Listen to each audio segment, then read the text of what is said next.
Assalamualaikum warahmatullahi wabarakatuh.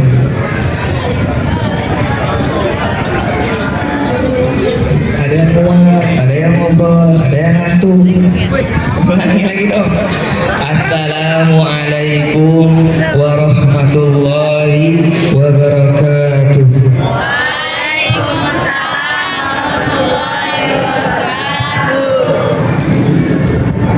Innal hamdalillah nahmaduhu wa nasta'inuhu wa nastaghfiruhu wa na'udzu billahi min shururi anfusina may yahdihillahu fala mudilla lahu wa may yudlil fala hadiya lahu asyhadu an la ilaha illallah wa asyhadu anna muhammadan abduhu wa rasuluh amma ba'd. Teman-teman, dan yang paling utama adalah kita panjatkan puja dan syukur kita atas kehadiran Rabbi yang mana atas berkah rahmatnya Allah Ta'ala kita dapat berkumpul, bermuajah, bertatapan, berduduk bersama di lapangan Hudatul Umam ini dalam keadaan sehat walafiat.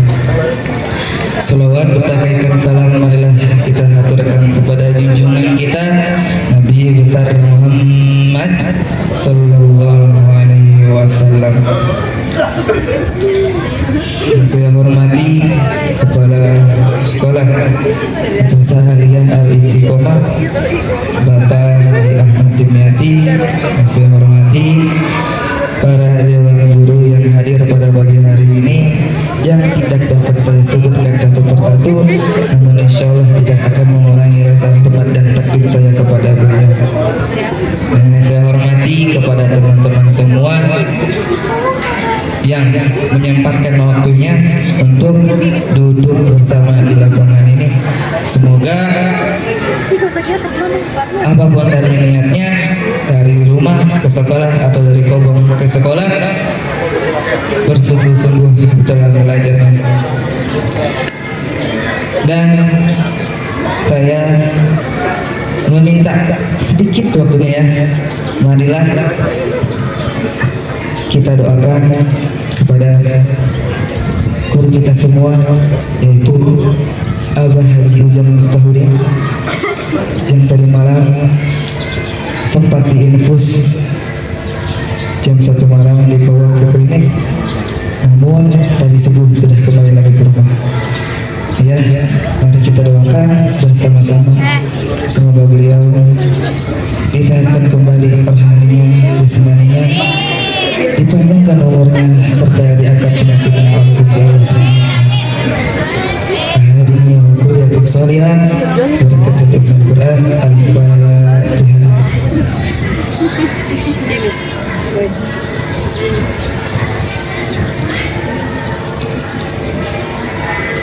Amin ya Allah.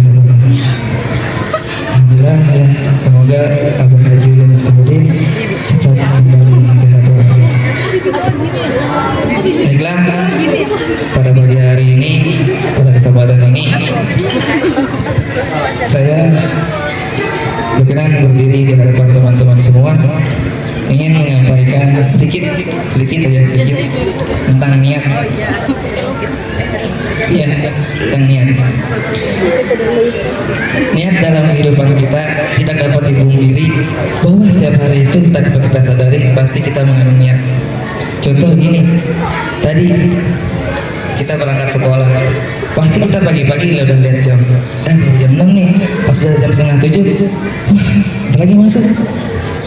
Segera mandi, nyiapkan pelajaran dan berangkat ke sekolah. Itu disebutnya nih, tanpa kita sadari. Tapi ada yang lagi berangkat sekolah, udah nyampe pintu nih, udah pakai sepatu, ketinggalan. Kacanya belum dikaca, jadi belum ngaca tuh kalau cewek mah. Ya, kalau cowok beda lagi. Udah masuk sekolah, ada yang ketinggalan. Apa yang ketinggalan? Buku pelajaran yang di bawah. Ya, dalam arti niat dalam lughah disebutnya qasdus syai'. Apa? Artinya bermaksud sesuatu. Tapi menurut syarat niat itu bermaksud sesuatu sambil dibarengi dengan pekerjaan. Ya. Jadi dalam kehidupan itu niat adalah unsur yang paling utama dalam kehidupan kita. Sebab kenapa? Niat itu sebagai kepalanya pekerjaan, ya, kepalanya seluruh pekerjaan. Apabila niat kita baik, ya, niat kita baik, pasti ujungnya bakal baik. Tetapi apabila awalnya niat kita buruk, pasti akhir yang akan kita dapatkan akan buruk juga. Sesuai innamal a'malu binniyat. Setiap perbuatan pasti harus ada niat, dan sesuai apa yang kita niatkan itu yang akan dihasilkan.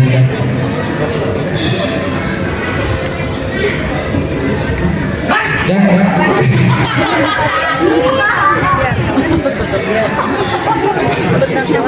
orang yang niat tidak dipungkiri, tidak terlepas dari tiga keadaan. Yang pertama, ia berniat lalu ia berbuat. Ia berniat tapi tidak berbuat padahal ia mampu melakukannya. Yang ketiga, ia berniat untuk melaksanakan, dia berniat melaksanakan sesuatu apa yang ia tidak bisa melakukannya. Yang pertama, niat dia niat tapi berbuat. Contohnya kan ceritanya tadi qasdus syai' minal amali. Jadi bermaksud sesuatu sambil dibarengi dengan pekerjaan. Itu tadi niat dibarengi, dia niat dia berbuat. Contoh tadi misalkan kita sholat usolli, misalkan tadi subuh usolli fardhu subuh, itu ada niat dan hati-hati sampai orang katakan Allahu Akbar, disebutkan niat, dia niat dengan dia berbuat. Tapi beda lagi, dia niat tetapi ia tak berbuat. Contohnya gimana? Contohnya kita lagi jalan ceritanya, lagi jalan azan berkumandang, kita lihat bapak-bapak atau para remaja yang sedang ngobrol di posko tersebut. Misalkan ada suatu posko, pada ngobrol-ngobrol, pada ngopi-ngopi, terus kita lewat. Udah tahu kita aja, seharusnya kita apa? Menegur dan mengajaknya sholat. Tapi pasti dalam hati kita, wah nggak mau lah nih, nggak enak. Nanti masa digebukin lagi, nanti bilangnya soal apa. Nah, dalam Muslim kan harus saling mengingatkan. Nah, contoh itu, kalau kita nggak berani ngomong ke seseorang tersebut, yang penting kita hanya satu, punya niat dalam hati. Saya ingin mengajak dia, tapi saya tidak berani mengucapkannya. Yang penting dia udah punya niat untuk mengajaknya. Itu juga sudah dapat pahalanya. Jadi jangan dicatatnya itu niatnya saja sudah dapat pahala, tetapi kita tidak mengerjakannya. Contohnya gini tadi, an-niyatu mahadu wal qalbu bi ittifaqil ulama fa inna wa biqalbihi wa la yatakallam bil lisani ajza'athu niyatu bi ittifaqihi. Niat itu tempatnya di dalam hati menurut kesepakatan ulama. Jikalau ia berniat di dalam hati tanpa melafazkannya dengan lisannya, itu hukumnya sudah dianggap sah menurut kesepakatan ulama. Jadi kita niat doang itu sudah dicatat amalnya aku malaikat. Apalagi kita berbuat. Yang ketiga, dia berniat untuk melakukan sesuatu yang tidak dapat dia lakukan. Apa tuh? Subhanallah, dia berniat tapi nggak bisa melakukannya. Contohnya gini, kita punya niatan, nanti ini pulang sekolah atau hari Jumat ingin bersedekah kepada fakir miskin, tetapi ganjalannya satu, kita belum punya duitnya, ya. Terus kalau kita nggak punya duitnya, gimana kita mau melakukannya? Ya gitu nggak? Makanya dia melakukannya tersebut untuk apa? Untuk seketika ia mampu, ia dapat melakukan niat tersebut. Gitu.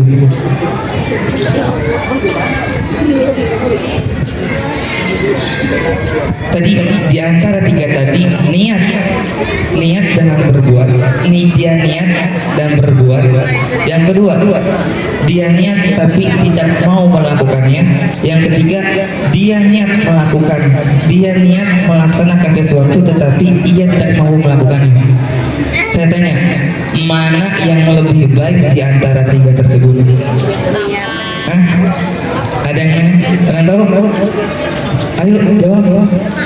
Ada yang mana? Yang satu kan? Yang kedua kan? Yang ketiga kan? Hah? Masih ngantuk kali ya? Ngantuk kali.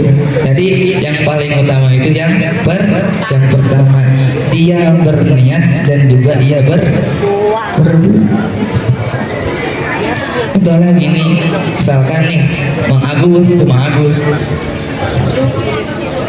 apa malam ceritanya tuh, wah malam Jumat nih, niat tahajud ceritanya, bangun jam 3, berhubung malamnya dipakai ngajian lagi, pakai kajian,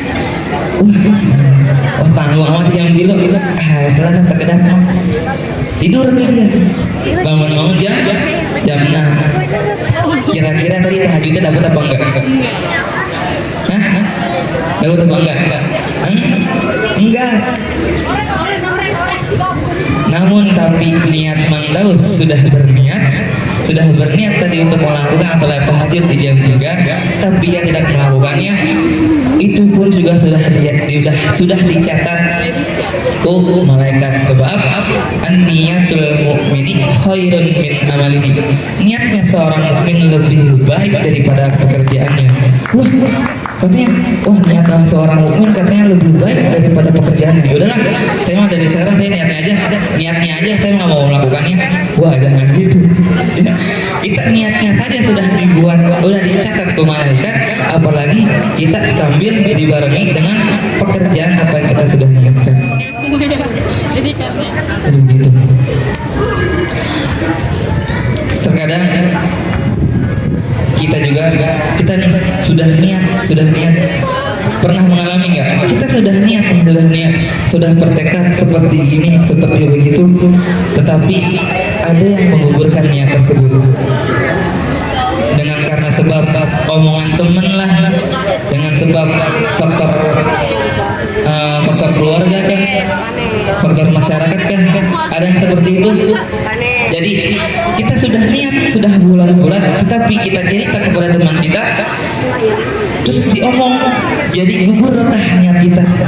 Ya contohnya gini, kita nih teman-teman seangkatan, kan kita kelas 3 nih, apalagi ya kelas 3 ya, yang paling pusing juga udah kelihatan mukanya, Yusuf. Ya pasti kelas 3 ini pasti banyak pikiran yang kita punya niatan. Kita habis lulus dari MA Aliyah Istiqomah yang tercinta ini, kita mau melanjutkan kemana? Kita mau kemana? Apakah kita mau ke UIN? Apakah kita mau ke Jogja? Apakah kita mau ke Bandung? Apakah kita mau kemana? Ke situ Bondo? Mau kita kemana? Ke Bali? Kemana? Kan kita nggak tahu. Ya, tetapi mau ada yang kerja kan? Mau ada yang ya nikah gitu ya. Mau nikah itu mah masing-masing punya niatan. Itu tadi pas kita sudah niat, kita digugurkan. Saya boleh punya satu cerita? Boleh saya cerita? Boleh Pak?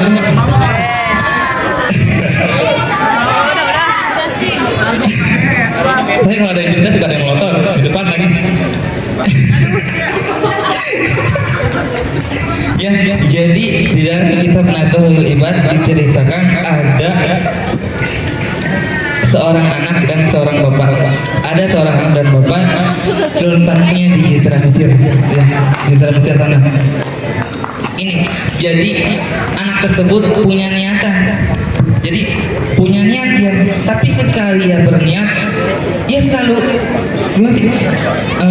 Dalam ini mah nggak percaya diri, ya nggak pede, selalu pasrah sama niat tersebut karena omongan-omongan tersebut, karena omongan-omongan teman-temannya atau omongan-omongan sekitarnya.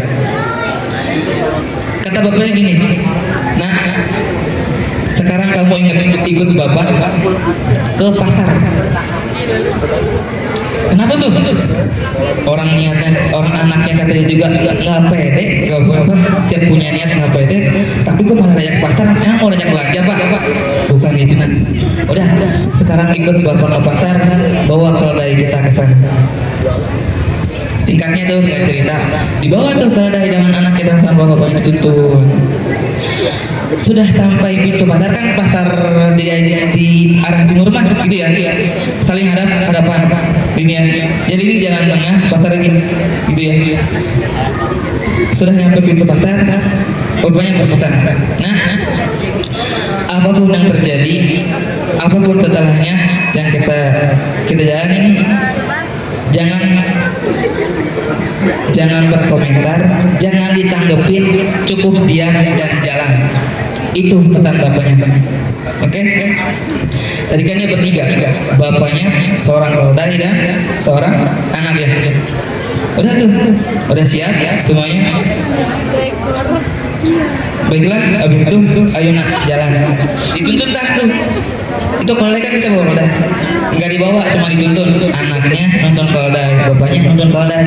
Sudah baru masuk pintu pasar, udah aja ngomong. Itu bapak sama anak nggak punya otak apa gimana? Udah tahu bahwa keledai kenapa nggak dinaikin? Capek-capek ya. Gitu. Betul tuh, baru tuh satu orang omongan. Tuh lewat, tuh. Udah nah, diam. Sana bapak diam ya loh. Sampai akhir pintu pasar. Bapaknya tersenyum, anak tersenyum. Sudah mengerti nak?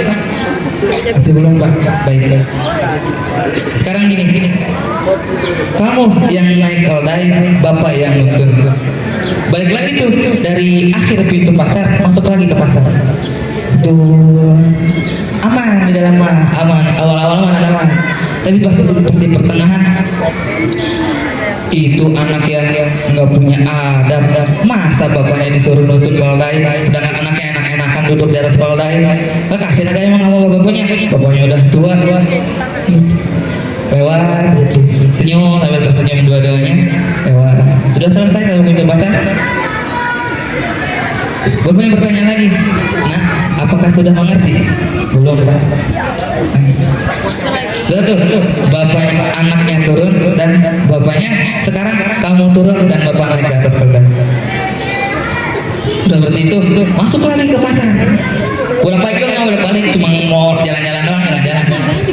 Masuk lagi ke pasar. Kan ada yang ngomong,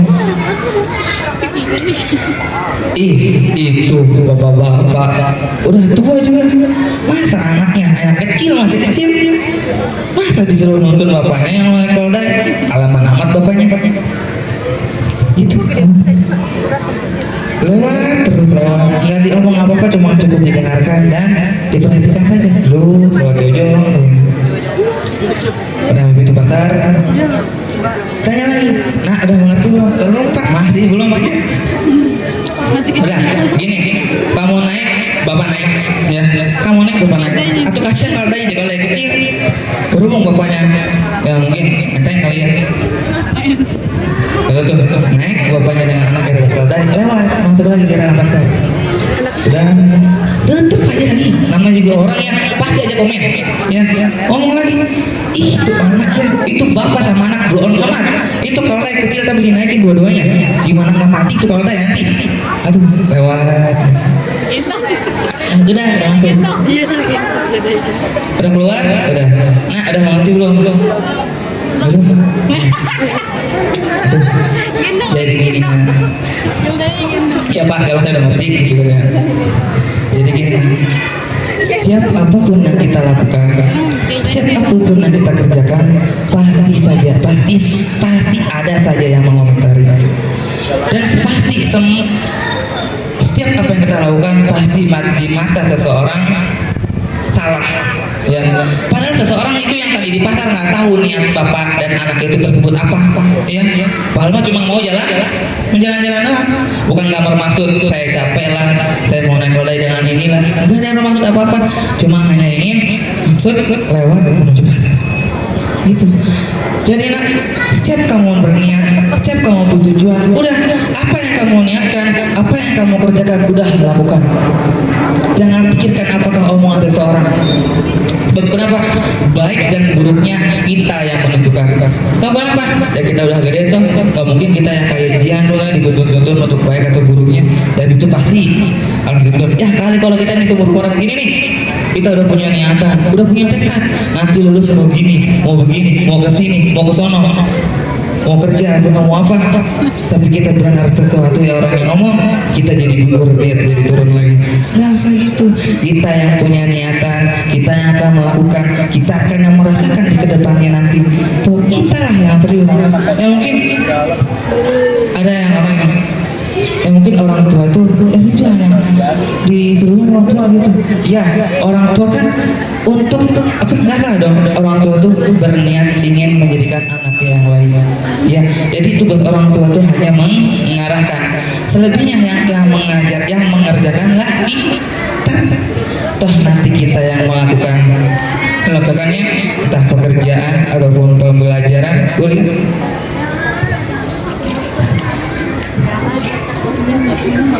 Jadi baik dan buruknya kita yang sudah menentukan. Ya. Jadi nih buat teman-teman laki-laki atau perempuan, jadi gitu. Udah kalau kita punya niat mau udah satu pegang teguh. Kalau mau jadi bidan, jadi bidan. Mau jadi dokter, jadi dokter. Mau jadi penceramah, penceramah. Mau jadi tukang bangunan, maka tuh. Mau jadi apa? Tukang ngajian, atau mangga tukang ngajian. Ya, atau kita semua yang mengerjakan.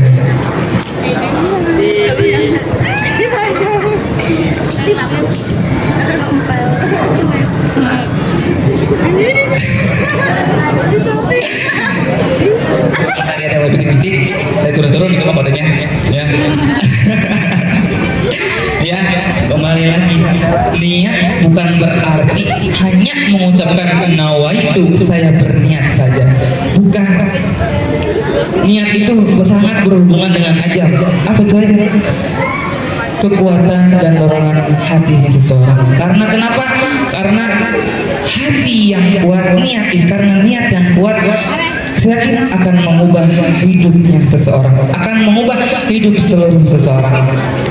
Ya, karena kenapa? Karena apa yang kita niatkan, disitulah karena apa yang kita niatkan, disitu yang kita akan kerjakan, yang akan kita usahakan, yang akan kita doakan, yang akan kita perjuangkan, dan di suatu hari nanti berubah akan menjadi sebuah keadaan. Ya, jadi kembali lagi, baik atau buruknya niat pekerjaan sesuai apa yang kita niatkan. Jadi karena udah kita niat aja deh. Silah abang guys. Udah niat, udah salah. Ayo masuk ke masalah apa? Sekarang nabai. Oh ulah. Yakin? Nah di sini ada yang punya cita-cita, ada yang punya tujuan hidup. Pasti semua punya cita-cita yang tinggi. Ya, dan itu dibarengi dengan niat yang kuat juga. Jadi gitu ya. Tapi kita pilih gini. Kita